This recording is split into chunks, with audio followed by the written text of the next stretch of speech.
Pengorbanan. Natae Yoshioka berjalan bergegas, setengah berlari menyusuri lorong rahasia itu. Di belakangnya tampak 7 orang pengawal istana Izumi, dan Kojiro. Lorong itu terasa pengap, dindingnya lembab karena berada di bawah tanah. Bahkan di beberapa tempat tampak bocoran air mengalir deras. Rupanya dindingnya mulai rusak, sehingga aliran sungai Muro di sisi istana merembes ke bawah. Maklumlah, lorong itu telah berusia hampir 100 tahun, karena dibangun ketika Shogun Yoritomo berkuasa. Meskipun sudah tua, namun hanya tempat perlindungan itulah yang dapat menyelamatkan Natane Yoshioka. Hanya beberapa pengawal istana yang mengetahui adanya lorong tersebut. Selain Saburo Mishima, hanya Ishida Mitsunari yang pernah memasuki lorong itu. Karena merasa aman, Natane Yoshioka berhenti.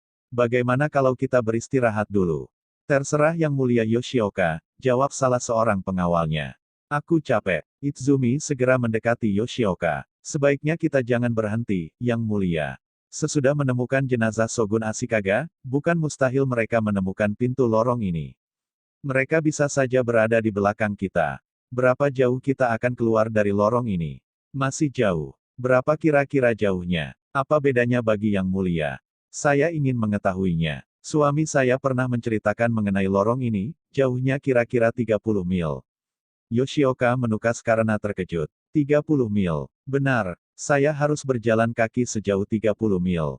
Tidak ada pilihan lain. Ini satu-satunya jalan keluar bila Yang Mulia ingin selamat. Saya lebih suka melakukan seppuku. Samar-samar terdengar langkah kaki di belakang mereka. Derap kaki bergegas mengejar mereka. Suara itu bergema, kian lama kian keras. Izumi menoleh pada Natane Yoshioka, kita telah membuang-buang waktu. Kalau tidak cepat mereka pasti akan segera menyusul kita. Tak ada waktu lagi untuk berdebat, kita harus segera pergi. Salah seorang pengawalnya berkata, biarkan saya di sini, Yang Mulia. Saya akan berusaha menghambat mereka. Natane menatap pengawal itu dengan penuh rasa hormat, lalu bergegas ia meninggalkan tempat itu. 10 menit kemudian Ishida Mitsunari sampai di tempat itu. Meskipun keadaan agak gelap dan ia sedang terburu-buru, namun lelaki itu tidak kehilangan kewaspadaan. Ia melihat kilauan pedang terayun ke arahnya, secara refleks ia berkelit ke kanan, kemudian menebaskan pedang ke perut penyerangnya. Terdengar jeritan melengking ketika pengawal Yoshioka merasakan perutnya robek. Ketika tubuhnya rubuh di tanah, Mitsunari kembali menikam punggung lelaki itu. Mereka tidak jauh dari kita, kata Ishida Mitsunari bengis. Kejar mereka. Natane Yoshioka berhenti ketika mendengar lengkingan kematian pengawalnya. Dadanya menjadi berdebar-debar. Meskipun sudah terlatih sebagai seorang samurai, namun di dalam hatinya muncul pula sedikit rasa takut. Dengan bimbang ia menatap Izumi, ingin mendapatkan pegangan moral. Mereka telah membunuhnya, kata Yoshioka lirih. Jangan dihiraukan, Yang Mulia, kata Izumi penuh tekanan. Kematian bisa terjadi di mana-mana. Sekarang kita harus lari lebih cepat. Kenapa kita harus lari? Kita tak mungkin melawan mereka. Untuk keselamatan Yang Mulia kita harus lari. Yoshioka membantah ketus, lari hanya untuk orang-orang pengecut. Kita lari karena menjalankan perintah Shogun Ashikaga. Tidak seorang pun ingin disebut sebagai pengecut. Tetapi lari karena menjalankan perintah Shogun, sama mulianya dengan melakukan seppuku. Natane Yoshioka terdiam. Ia membenarkan ucapan Izumi. Karena itu ia berkata kita akan lari, tetapi harus ada yang menghambat mereka. Biarkan saya menghambat mereka, jawab 2 orang pengawal secara bersamaan. Baiklah, hati-hatilah kalian menghadapi mereka. Nyawa kami taruhannya, Yang Mulia. Sesudah diam sejurus, Natane Yoshioka berbalik, lalu kembali berlari.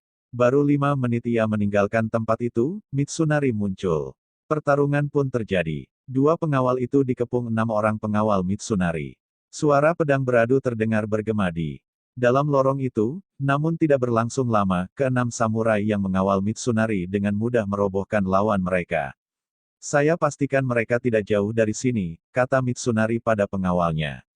Dapatkan mereka secepatnya. Aku ingin menyambut kedatangan Shogun Nobunaga lengkap dengan kepala Yoshioka dan pedang Muramasa. Kejar-kejaran itu terjadi dengan penuh ketegangan. Sampai akhirnya Natane Yoshioka ambruk di tanah karena kelelahan. Anak itu terengah-engah. Seluruh tubuhnya berkeringat. Napasnya serasa mau putus. Mereka kini sampai di sebuah ruangan yang cukup luas, dengan sebuah patung Buddha di tengahnya. Ini tentu kuil di dalam lorong itu. Ada 2 buah lubang angin di langit-langit sehingga cahaya matahari masuk ke dalam. Ruangan itu menjadi agak terang. Saya tidak kuat lagi, kata Yoshioka terengah-engah sambil duduk di sebuah batu hitam. Izumi menukas, itu bukan ucapan seorang samurai. Semangat Bushido adalah pantang menyerah. Aku akan menghadapi mereka. Itu namanya bunuh diri. Apa bedanya dengan seppuku? Sangat berbeda. Seppuku dilakukan untuk menjaga kehormatan ketika kita berada dalam ancaman. Tetapi perlawanan yang akan Yang Mulia lakukan, tak lebih bunuh diri secara konyol, karena kita tahu Yang Mulia tak mungkin menang. Kecuali itu, saat ini Yang Mulia menanggungkan kewajiban untuk menyelamatkan diri. Kewajiban itu sama harganya dengan seppuku. Natane Yoshioka menghela napas panjang. Ia menatap Kojiro, anak Izumi yang juga berusia 11 tahun, sama dengannya. Anak itu sejak awal melakukan pelarian, tidak pernah mengeluh.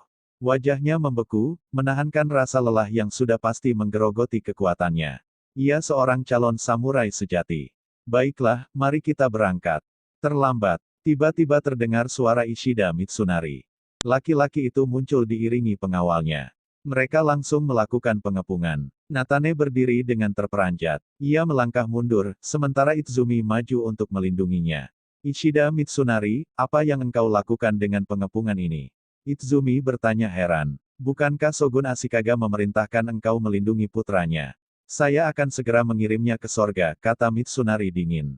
Setelah kedua orang tuanya, hanya tinggal dia yang menjadi ancaman Shogun Nobunaga, aku akan melengkapi kemenangannya dengan mempersembahkan kepala Yoshioka dan pedang Muramasa. Pengkhianat, desis Izumi geram, serta-merta ia mencabut pisau di pinggangnya. Kau tak lebih samurai bayaran. Tak punya kehormatan. Kehormatanku adalah pangkat sebagai seorang daimyo, kata Mitsunari sambil tersenyum sinis. Nobunaga telah menjanjikan apabila aku berhasil membantunya merebut istana Kamakura, dia akan mengangkatku sebagai daimyo di sini. Aku tidak sebodoh suamimu yang seumur hidup bersedia menjadi budak Ashikaga. Sebentar lagi aku akan menjadi seorang daimyo yang kaya raya. Dia lebih terhormat dibanding dirimu. Apa artinya kehormatan dibanding kekuasaan yang bakal kuperoleh? Tak ada artinya karena engkau memang tidak pantas menyandang kehormatan sebagai seorang samurai. Kau tak lebih begundal busuk tanpa martabat. Seusai berkata begitu, Izumi memerintahkan pengawalnya mulai menyerang. Pertempuran pun terjadi. Kilatan-kilatan pedang menimbulkan suara berdenting.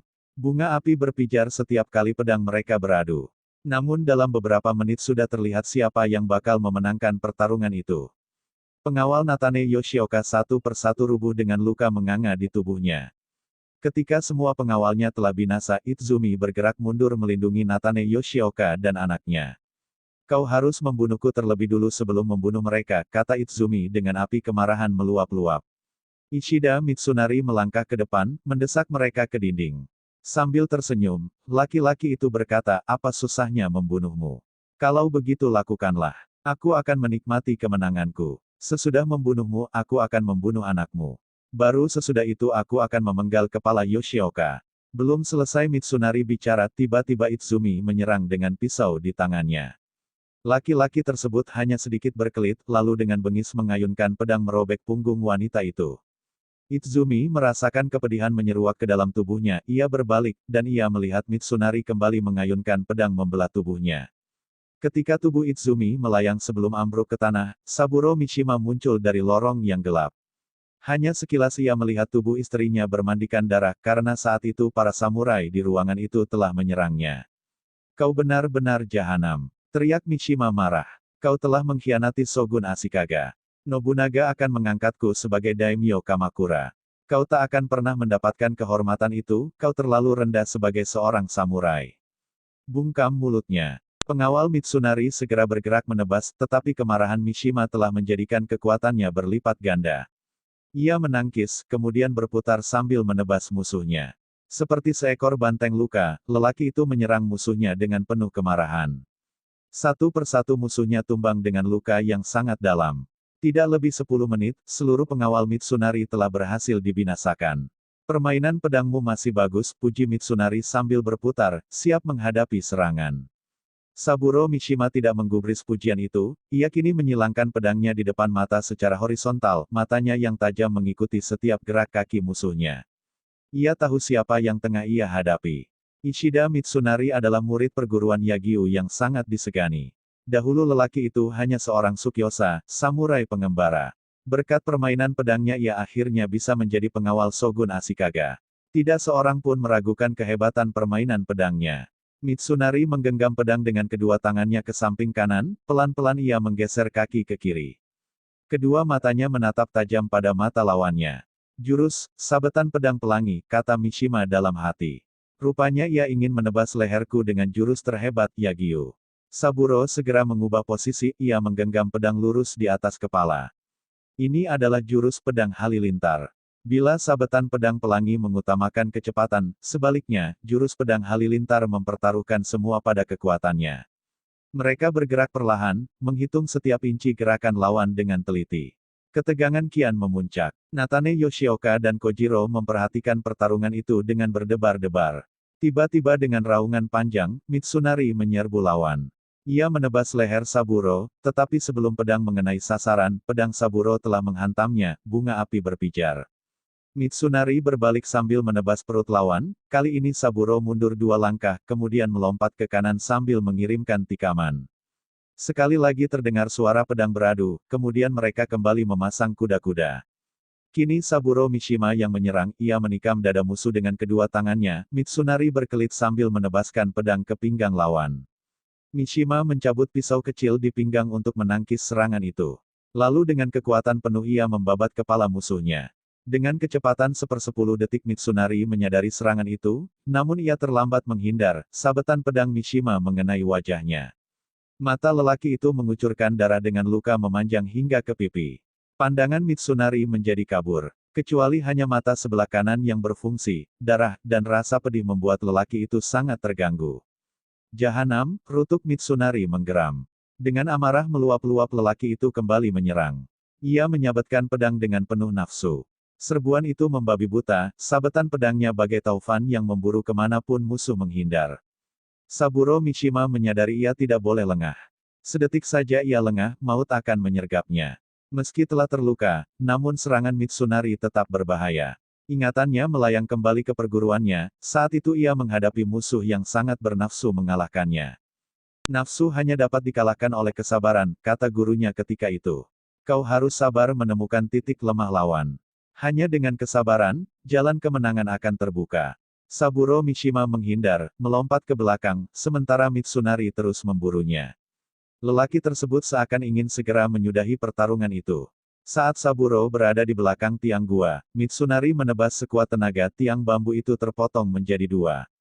Karena kehilangan tiang penyangga, tanah di atasnya berguguran ke bawah, Mitsunari menutup mata, kesempatan yang hanya sepersekian detik itu tak disia-siakan oleh Saburo, ia bergulingan sambil menebas kaki musuhnya. Terdengar jeritan melengking ketika Mitsunari roboh ke tanah. Kaki kirinya putus. Ketika kesadaran Mitsunari mulai pulih, ia merasakan ujung pedang Mishima menempel di lehernya. Kau kalah, kata Saburo Mishima dengan bibir gemetar. Bunuhlah aku, kata Mitsunari sambil merintih. Lengkapi kemenanganmu dengan kematianku. Kau bukan seorang samurai. Aku tidak akan membunuhmu karena tidak ada harganya. Jangan membuatku merasa terhina. Kau memang hina, tukas Mishima dingin. Tidak ada yang lebih hina dibanding seorang samurai yang berkhianat. Kau lebih nista dibanding Sukyosa. Aku akan membiarkan dirimu tetap hidup agar kau mengerti arti kehinaan dirimu. Saburo menarik pedangnya. Kenapa kau tidak membunuhnya? Tiba-tiba Natane Yoshioka bertanya. Dia seorang pengkhianat. Saburo membungkuk hormat. Kemudian menjawab, dia telah kehilangan sebuah mata dan satu kakinya, ia tak akan pernah lagi hidup sebagai seorang samurai, lebih-lebih menjadi daimyo seperti keinginannya. Dia akan menanggungkan penghinaan seumur hidupnya. Kematian hanya akan membuatnya senang, karena tak harus merasakan penderitaan. Tetapi dia masih dapat melakukan seppuku. Itu tidak akan dilakukannya, karena sebagai samurai ia sudah tidak berhak melakukannya. Ia tahu, dengan bunuh diri, jiwanya tidak akan diterima di sorga. Bunuhlah aku, Saburo, terdengar Mitsunari merintih. Jangan biarkan aku menanggungkan malu. Engkau tidak akan mendapatkan kematianmu dari tanganku. Lakukanlah. Sebagai sahabat, kumohon kau mau melakukannya, Saburo.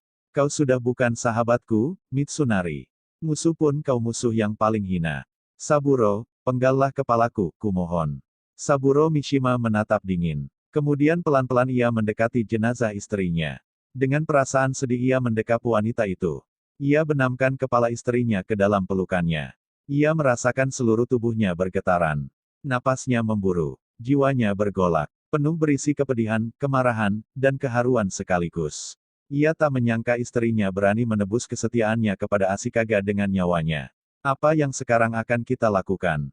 Yoshioka tiba-tiba bertanya. Saburo Mishima tersadar. Dia menoleh pada Yoshioka dengan perasaan malu karena tak dapat menahan perasaan. Ketika mengangkat muka ia melihat tatapan polos anak itu. Sebaiknya kita segera berangkat, kata Mishima kemudian. Orang-orang Nobunaga masih terus mengejar kita.